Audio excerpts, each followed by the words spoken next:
Hi guys, welcome back to my channel. This is Kamau. If you haven't subscribed, now would be a good time to do so.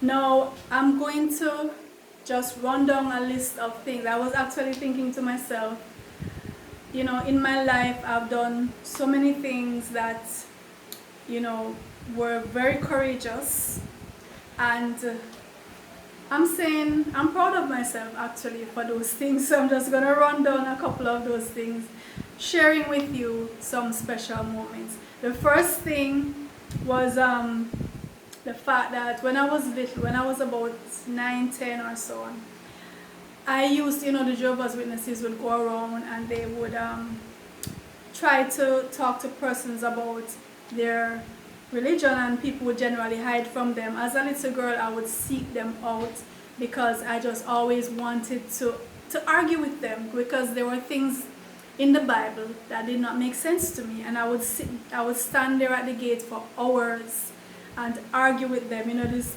petite little girl arguing with men. These guys must have been in their 30s, 40s, right?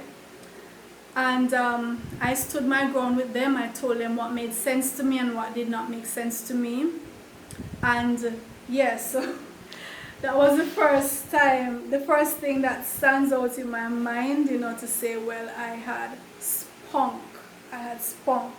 Also, writing my first novel at 13, getting it typed up, and actually approaching a publisher at 13, I think that took some spunk again, and that's what I did. My first book, it was entitled Sent by the Gods. I changed the name and later republished it, and the publishers didn't take the manuscript at the time because there weren't that many publishers available, and they basically said they didn't publish that kind of work. So, but I had spunk as a 13-year-old going to approaching them with my book.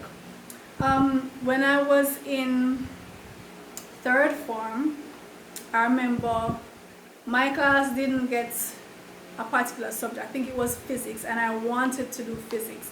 And I went to the teacher who was in charge, the science coordinator, and I begged him and I said, please, I need to do this subject because I need it for what I want to do. And he was saying, no, there's a certain set of subjects that each class does, and physics is not on your list.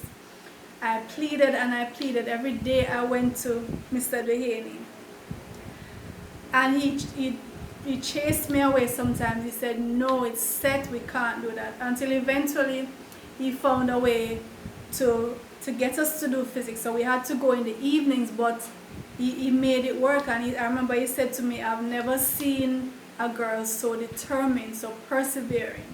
And he actually said to my classmates, you should thank her for sticking out and insisting that, you know, you get this as an option.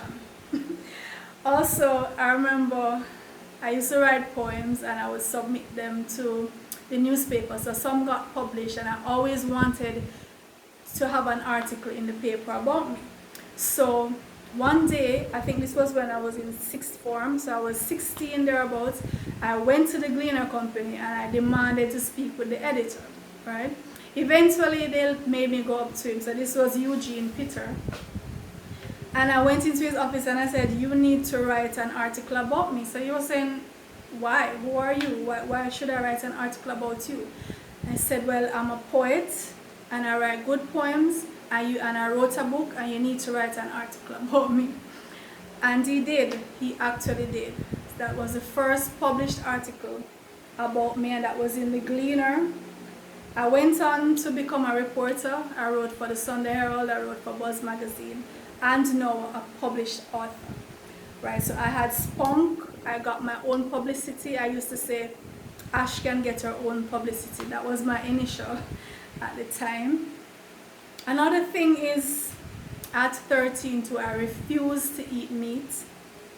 I was in a family of committed meat eaters, and I refused to eat meat. They could not get me to eat meat.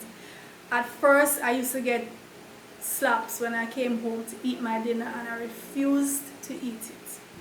I used to scrape the food into my brother's plate and give him, or I would go to the bathroom and pretend to stay in there for a long time just so not to eat the meat, till eventually they started preparing vegetarian meals for me.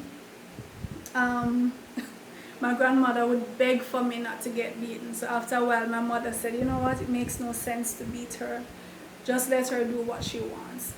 At 19, I had a deed poll done. I changed my name.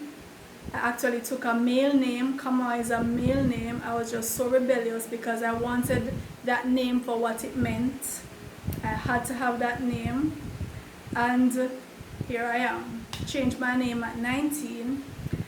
Also, I moved out at 19 too. I went to live on my own.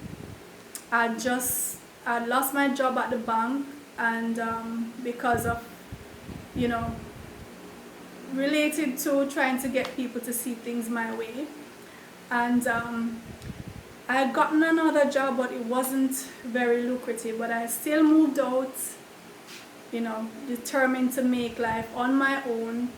And finally, the fact that I decided to homeschool my children against all odds, when persons would laugh at me and criticize, and, you know, the naysayers, and I decided that's what I'm going to do.